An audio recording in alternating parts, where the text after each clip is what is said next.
Sticking with the Thunder here, though, they beat the Lakers last night across the street. It was a 9-point win. J-Dub, he returned to action after missing 10 games with that hamstring injury. He led all scorers. He had 23 points, did it efficiently, 24 minutes. The Lakers, they fell to 5-5 without Luka in the lineup. He's still recovering from his own hamstring injury. Here's LeBron James on how they compare to the reigning champs. You want me to compare us to them? No, I want to know where you think, though, that, like, sort of as this team is on, it's like... That's a championship team right there. We're not. So, I don't understand. What are the biggest things you think that are keeping this team as right now? We can't sustain energy and effort for 48 minutes. And they can. That's why they won a championship. Our senior reporter, Dave McMenamin, was in that locker room talking to LeBron and joins us now. Dave, a big step in the Lakers becoming a championship-type team. At least he's getting Luka Doncic back, right? He's missed the last 2 games with a hamstring injury. What is his status? The second night of a back-to-back for the Lakers against the Spurs this evening. Yeah, Malika, Luka is out tonight. He's going to miss his 3rd straight game with that hamstring injury. Now, the Lakers have been encouraged that it's only a mild hamstring strain, but Luka's never dealt with a hamstring injury before in his 8-year NBA career, and so this is a bit of a different rehab for him. I'm told he ran yesterday. He plans for 5-on-5 with contact today, and so Thursday against his former team, the Mavericks, is not out of the question. He certainly has some motivation to get back on the court in time to play in the All-Star game this weekend. He was the leading vote getter. That's the first time that's happened in his career. But that's TBD. We're expecting Austin Reeves to play in his first back-to-back since coming back from his own hamstring injury. And LeBron, I'm told, is going to be a game-time decision. That clip you guys showed, that was an exhausted 41-year-old man. Hopefully he got some rest and some food and some fluids and feels better and good to go tonight against the Spurs. Dave, are you saying it takes one to know one? Oh! Thank you very much for the time and insight. We appreciate the time. The Lakers' opponents tonight, they are younger whippersnappers. They've now won 4 straight, the San Antonio Spurs. This is where we get to say howdy, Tim. The development, I think, of Castle, Wemby, it's been so successful. What stood out to you? Well, howdy, Malika. Listen, Wemby has become an MVP-level player this year, right? But the development of Stephon Castle into a legitimate co-star, I think that's the guy who's going to determine the ceiling for the Spurs. When Steph Castle struggles, so do the Spurs. When he is at his best, they are absolutely a legitimate title contender. And he's coming off a 40-point triple-double against the Mavericks, so we'll see what he can do for an on. Yeah, I mean, I couldn't agree more with Tim, but I do like their others. I like Vassell, what he's done. Champagny stepped up with his absence. You got Keldon Johnson, who could be 6th man of the year this year. Like, they've had some really good guys come together and play well. Fox, another piece, but Castle, I think, is the key this year for them as well. Best young core in the NBA. Ahead of schedule. Yeah, absolutely ahead of schedule. But I also see, like, the same building of the process that we saw with OKC, drafting a number of great young players and then having them time to gel, having a transcendent talent. It always helps when that guy's 7'5" and can shoot from everywhere else. SJ got to do it the hard way, right? So I'm excited to see how they develop. But, like, this is a team that absolutely, I think when you look in the West standings, you're like, wow, they're still up there. They're still there. And it's making it feel less of a mirage, right? Early on in the season, you wondered whether or not they were going to go through some growing pains at some point. It feels like this is a team that we're going to look up in March and April, and we expect them to win. We expect them to win. Danny, do you like that for this? I do. They were my playoffs? dark horse in the West. Early in the season, I said they could, depending on matchups, make it to the Western Conference Finals. There's still some things with Denver, OKC, health-wise, but they're climbing up. Well, we're quickly approaching All-Star Weekend, and while we were on the show, Brandon Ingram, he found out that he was going to be an All-Star, and this is the moment that he found out that oh, that's so cute. An injury. Oh, you got to open the bottle. Open the bottle. You got to get come on. You got to be able to do the little bit of the Gatorade shower. Congratulations to Brandon Ingram. That's awesome. Well that's what it's all about. You love to see glow. Darko is Hey, man. yeah, glow.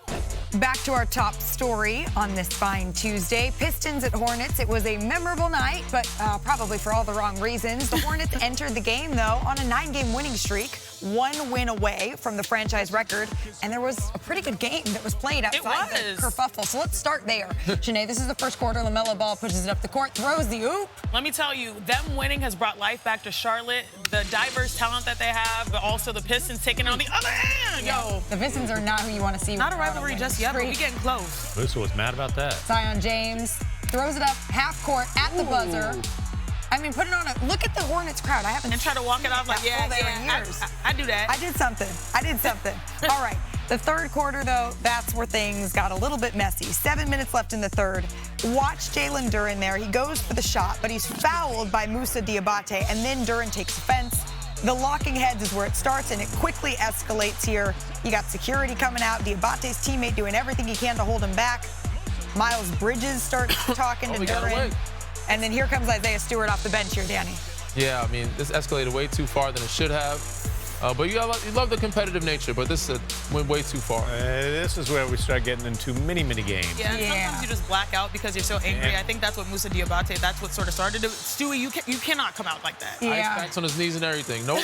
Isaiah Stewart. But be a Duncan. Miles Bridges. He's disappointed. Yeah, Duncan, that is a vet move there. Sees it, walks away. Diabate, Bridges, Duren, all were ejected from this game, and eventually Detroit does go on here to get the win. Now, if you're on a hot streak, we mentioned this, you don't want to see the Pistons. They snapped the Knicks, remember this earlier this season, 8-game winning streak. Now they snapped the Hornets' 9-game winning streak. Not that many teams have gone on to win close out multiple 8-game winning streak. You can see where that falls in NBA history here. But elsewhere in the East, the Magic hosted the Giannis-less Bucks last night. Great team. We're going to pick this up just over a minute left in the first. Shirt on the Bucks. Yeah, it's a little interesting, but it's Michael Jordan, so you get away with it. Yes. Well, with all the conversation happening Speaking right of now, Jordan. Franz Wagner, a little reverse. Finesse. Take another look. Yeah, nice finish there. He had 14 points, and then under 10 to go, the Bucks down 11. Cam Thomas, new pickup for them. Like that. Does get buckets. That was his first bucket That is true. with the Bucks. Bucks down 9. We see you. Less than 2 minutes Ooh. later. Suggs to Anthony Black. Black with the hammer there. You got up for that one. You got a great year this year. Nice little connection. Oh, we see you. Yeah, Black had 26 points. The Magic win 118-99 here in this one. Now the Bucks, their upcoming slate, you can see how they head into the All-Star break here. They'll go in the break, and then Milwaukee's next home game after that, it's not until February 22nd. That's when they play the Raptors, who right now are in the 5 seed. And we know Giannis has been out since the 23rd of January with that calf injury. Our reporter, Jamal Collier, is on the case for us. When do we think we're going to see Giannis return here, Jamal? Well, Malika, Giannis is going to play again this season, and perhaps as soon as sometime later this month after the All-Star break. You know, that February 20th date you just pointed out is about 4 weeks from that 4 to 6 week timeline that he initially laid out. And my sources are saying that Giannis is hoping to trend on the shorter end of that timeline.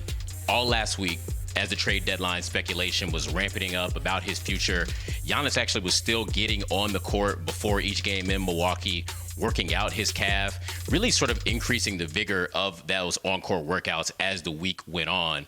And Doc Rivers said it last week that the Bucks have no plans to shut Giannis down for the rest of this season. The team just signed Cam Thomas, who is one of the hottest, commodities and guards on the buyout market. So this is a team that still wants to compete. They still want to try for a play-in tournament, and Giannis expects to play again here at some point this season. Yeah, I guess I made the assumption, Giannis is going to play. When is he going to play? Because that's who Giannis is. That's who we all know him to be. But the Bucks are in this really interesting crossroads where we know that Giannis is the ultimate competitor. But at the same time, is it in the best interest of the franchise, Jamal, for Giannis to come back and for them to be a play-in team and not be pushing their lottery odds up the standings? Exactly, Malika. And it felt like maybe Milwaukee took a collective exhale last week after the trade deadline because Giannis is still a member of the team. But this is something that both sides are going to revisit in the offseason as far as Giannis's future and if his best fit long term is in Milwaukee. And that is why the Bucks, they don't get a lot of chances to have this. Right now, they're currently 8th in the reverse lottery odds. They haven't had a top 10 pick in this organization since 2016.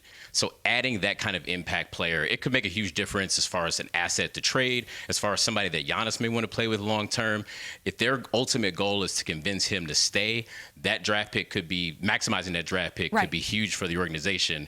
But you know Giannis's nature. He is not going to want to sit out games, not going to be interested in tanking. And if he's on the court, he is going to try to will them to every single win he can for the rest of this year. And that's so important that it's not just, I think people in Milwaukee say, well, why are you talking about needing to improve our draft odds for what happens after Giannis? It's not just after Giannis. It's needing to have that pick to pair with someone if they want to entice Giannis to stay long term, because we know that winning is the ultimate piece for him. Jamal, thank you very much for that insight. We appreciate it, my friend. What I look like,